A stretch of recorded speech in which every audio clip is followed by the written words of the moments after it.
இன்றைய ஆவிக்குரிய வார்த்தை 1 பேதுரு 5:7. அவர் உங்களை விசாரிக்கிறவரானபடியால் உங்கள் கவலைகளை எல்லாம் அவர் மேல் வைத்து விடுங்கள். உங்களோட சிந்தனைக்கு இன்னைக்கு ஒரு சின்ன கதை. பேதுரு முதலாவது மீன் பிடிக்கிறவரா இருந்தாரு. அப்புறமா ஏசப்பாவோட ஃப்ரெண்ட் ஆயிட்டாரு. ஆனா பேதுருக்கு ரொம்பவே கவலை இருந்தது, பயம் இருந்தது. என்னன்னா, கடல்ல புயல் வந்தப்ப ஐயோ நாங்க செத்துருவோமோ அப்படின்னு கத்துனாரு. ஏசப்பாவை பிடிச்சிட்டு போனப்ப அவரை எனக்கு தெரியாது அப்படின்னு 3 முறை பொய் சொன்னாரு. ஆனா ரொம்பவே அழுதாரு. ஏசப்பா உயிர் தெழுந்தப்ப பேதுரு நான் மீண்டுமா என்னோட பழைய வேலைக்கே போறேன் அப்படின்ட்டு மீன் பிடிக்க போயிட்டாரு. ஆனா ஏசப்பா உயிர் தெளிஞ்சு பேதுரு கிட்ட வந்து, பேதுருவே நான் உன்னை ரொம்ப நேசிக்கிறேன், நீ என்னோட ஆடுகளை மேய் அப்படின்னு சொல்றாரு. உடனே அந்த வார்த்தைகளை கேட்டு பேதுரு மனம் மாறினாரு. பயந்த பேதுரு தைரியமான பேதுருவா ஆயிட்டாரு. அப்புறம் என்ன ஆனிச்சு, ரோம ராஜா கிறிஸ்தவர்களை ரொம்பவே துன்புறுத்தினா. அந்த சர்ச்சு பிள்ளைகளை அடிச்சான், உதைச்சான், ஜெயில போட்டான். அவங்க சாகுற வரைக்கும் துன்புறுத்தினான். உடனே அந்த பிள்ளைகள் எல்லாரும் பேதுரு கிட்ட, பேதுரு அண்ணா எங்களுக்கு பயமா இருக்கு, நாளைக்கு என்ன நடக்கும், எங்களுக்கு உணவு கிடைக்குமா, எங்க அப்பா அம்மா எங்களை திட்டுவாங்களா, நாங்க செத்து போயிருவோமா அப்படின்னு கேட்டாங்க. 1 பேதுருல பேதுரு இப்படி லெட்டர் எழுதுறாரு. 5:7 இப்படி பதில் சொல்றாரு.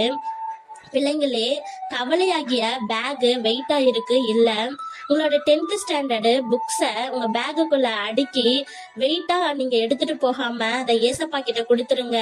ஏன்னா அவர் உங்களை விசாரிக்கிறவரு அப்படின்னா அக்கறையா கவனிக்கிறவரு, பாதுகாக்கிறவரு, கேர் பண்ணிக்கிறவரு. உங்களை வீட்டுல விட்டுட்டு அம்மா மார்க்கெட் போவாங்களா? போக மாட்டாங்க. அதே போலதான் ஏசப்பா உங்களை விட்டுட்டு எங்கேயுமே போக மாட்டாரு. உங்க கூடயே இருந்து உங்களை பாதுகாக்கிறவரு. 24 மணி நேரமும் சிசிடிவி மாதிரி உங்களை பாதுகாக்கிறவரு. அதனால உங்களோட மார்க்ஸ் அப்படின்ற கவலை, அப்பா திட்டுவாங்களோன்ற கவலை, நாய் கடிச்சிருமேன்ற கவலை, என் ஃப்ரெண்டு என் கூட பேசல அப்படின்ற கவலை எல்லாத்தையும் அவர்கிட்ட கொடுத்துருங்க. அவர் எல்லாத்தையும் பாதுகாப்பாரு, பாத்துக்குவாரு, தாங்குவாரு. இதை கேட்டுட்டு இருக்க நம்மளோட வாழ்க்கையில கூட கவலை அப்படின்ற மூட்டைக்குள்ளார என்ன இருக்கு? அந்த கவலைன்ற மூட்டைய ஏசப்பா கிட்ட கொடுத்தா என்ன ஆகும்?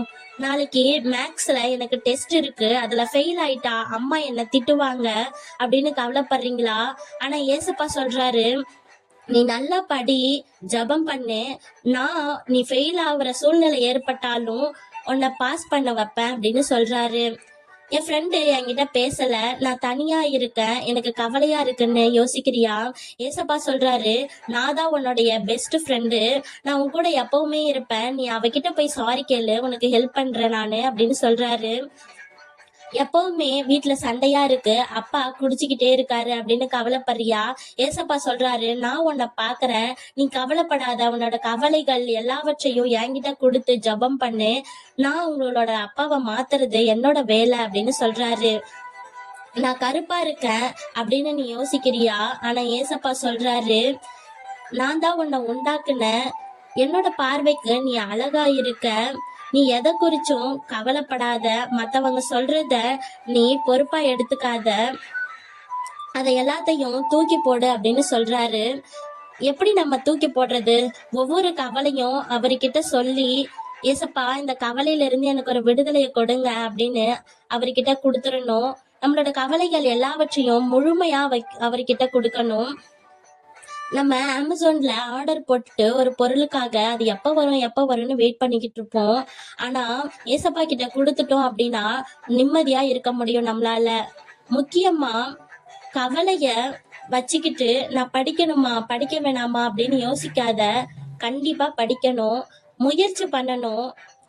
ஆனா பயமா இருக்கு, டென்ஷனா இருக்கு அப்படின்னு நினைக்க கூடாது. அந்த பயத்தையும் டென்ஷனையும் ஏசப்பா கிட்ட கொடுத்துட்டோம்னா நம்மளால ஃப்ரீயா படிக்க முடியும். ஏசப்பா அதை எல்லாவற்றையும் பார்த்துக்குவாரு. அன்பின் பரலோக பிதாவே, இன்று நாங்கள் கேட்ட வசனத்தின்படி எங்களோட கவலையாகிய மூட்டைய எங்க கிட்ட நாங்க வச்சுக்காதபடி அதை உங்ககிட்ட கொடுத்தா நீங்க அதை பார்த்துக்குவீங்கன்ற தைரியம் எங்களுக்கு ஏற்படணும். உங்களோட கிருபை எங்க கூடவே இருக்கணும். இந்த நாளிலும் பிறந்த நாள், திருமண நாள் காணக்கூடிய ஒவ்வொருவரையும் ஆசிர்வதிங்க. அவங்க வாழ்க்கையில இன்னும் அதிகமான வெற்றிகளை பெற கிருபை செய்யுங்க. ஆமேன்.